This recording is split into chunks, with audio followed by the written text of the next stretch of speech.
Epic Games just laid off over 1,000 employees. Sony is shutting down studios at the same time. A jury just ruled that Instagram and YouTube are designed to addict kids. And Marvel is bringing Daredevil and The Punisher back to street-level violence like it never left. All that and more on this episode of The Rift.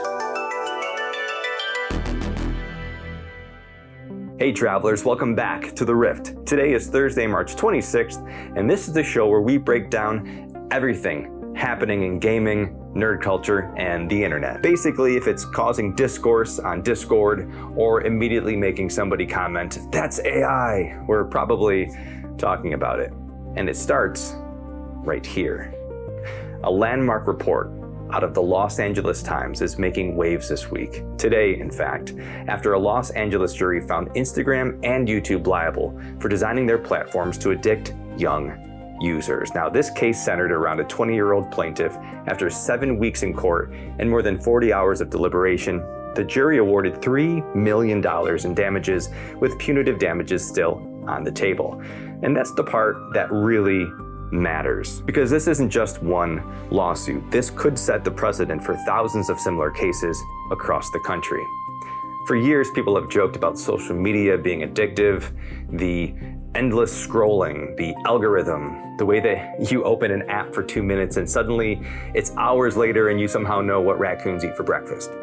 This is the first time a jury has looked at that system and said, no, this wasn't an accident. And if that holds, it could fundamentally change how tech companies are held accountable for what their platforms are designed to do, especially when it comes to young users. Because across industries right now, we're starting to see that same shift from build whatever works to be responsible for what you build. And that shift is showing up everywhere. But before we get there, let's take a quick detour into something that actually looks like a course correction done right. Daredevil Born Again is continuing to build momentum, and now we just got confirmation of The Punisher One Last Kill, a standalone special hitting Disney Plus on May 12th. Charlie Cox is back, Vincent D'Onofrio is back, and Jon Bernthal isn't just returning as The Punisher, he reportedly co-wrote that project. And honestly, this feels like Marvel remembering what actually worked. Smaller scale, grounded stakes, characters dealing with problems that don't require a glowing portal in the sky. Now, the Punisher special is especially interesting because it drops just 1 week after the Daredevil finale, which makes this feel less like a one-off filler and more like a continuation of the Netflix tone. And that matters because while a lot of the industry is struggling with scale, Marvel might be figuring out that not everything needs to be bigger. Sometimes it just needs to be better. Now, over on the internet, things are getting a little more controlled. Reddit is exploring stronger identity verification systems to deal with bots, AI-generated content, and coordinated abuse. According to Reddit, this would only apply to accounts showing suspicious behavior. It wouldn't affect most users, which is exactly what every system says right before it affects all the users. And look, the problem here is real. Bots are everywhere. AI-generated content is flooding platforms, and it's getting harder to tell what's real and what isn't. But the solution raises a bigger question, because anonymity has always been both the best and worst parts of the internet.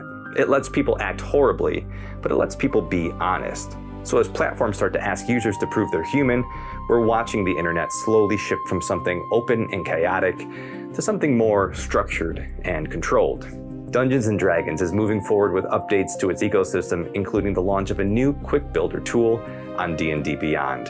Now, the goal here is simple: make character creation faster, easier, and less intimidating for new players, which may not sound as exciting, but if you've ever tried to onboard a new player, you know that this is huge. Character creation is where a lot of people bounce off the game entirely. So if Wizards of the Coast can streamline that process without removing the fun, hey, that's a real win. On top of that, reports suggest that D&D is preparing new announcements for Gen Con with a focus on bringing modules back into the spotlight. Shorter, more accessible adventures, easier entry points. And speaking of tabletop stories coming to life, friend of the show, Solid10D&D, is wrapping up something truly special. After 3 years of storytelling, their campaign, Chronicles of the Neldoran Lost Tomes, is coming to an end with a live finale on April 18th over on Twitch. Now, if you've ever been a part of a long-running campaign, you know that that final session just hits differently. Big reveals, major decisions, and at least one player doing something completely unexpected that just derails the whole thing. Looking at you, Hal.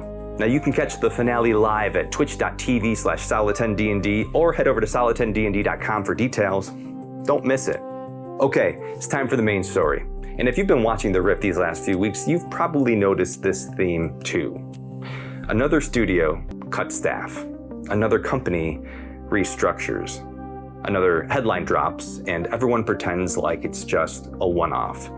And this week, it's not a one-off. Epic Games is laying off over 1,000 employees, and this one just hits differently because Epic isn't struggling. Fortnite is still one of the biggest games in the world. Unreal Engine is still powering a massive portion of the industry. And yet, according to internal reporting, Epic says it was spending significantly more than it was bringing in, with over $500 million identified in cost savings, which means that, like, math just stopped working. And Epic isn't alone here. At the same time, Sony has shut down Dark Outlaw Games, a studio founded just 2 years ago and laid off around 50 employees across the closure and other internal adjustments. This follows another PlayStation studio shutting down just a month earlier. Projects are being shelved, teams are being reduced, strategies are shifting. And when you zoom out, that pattern becomes obvious. The industry spent years scaling up, massive teams, massive budgets, heavy reliance on live service games that were expected to generate ongoing revenue forever. But most of those bets don't succeed at that level. And when they don't, the correction truly hits. And we've been watching this happen week after week, and we've been asking how long could this continue? And this might just be the answer. It can't. Because when smaller studios started cutting back, it felt concerning. But when major publishers did it, it felt like a trend.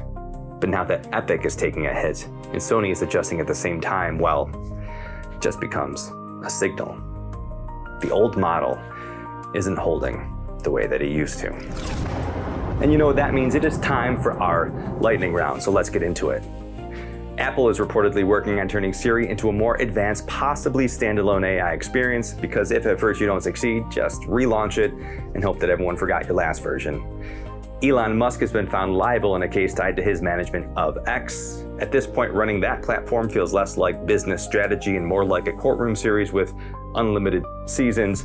NASA is canceling parts of its planned lunar platform as it shifts its priorities. Space exploration continues, but with a slightly tighter budget, just like the rest of us. Barry Keoghan spoke out this week about his experiences with online harassment, which unfortunately is becoming less of a headline and more of a built-in feature of the internet that truly needs patching. Call of Duty is making changes to improve the solo queue at Warzone, a welcomed update for anyone who's ever been paired with teammates who sound like they've joined the match from the inside of a wind tunnel. Minecraft Dungeons 2 is on the way, my kids are so stoked, which means a whole new generation of players is about to learn that even cute block games can ruin your weekend. And comic distribution continues to face disruptions, because apparently collecting things just wasn't stressful enough already. And that's it. I hope you enjoyed this episode of The Rift. Please like and subscribe. Hit that notification bell so you don't miss any future episodes. Let me know in the comments below which story got you most excited or got you most concerned. As always, I'm Pete. Stay curious, stay connected, and I'll see you next week on The Rift.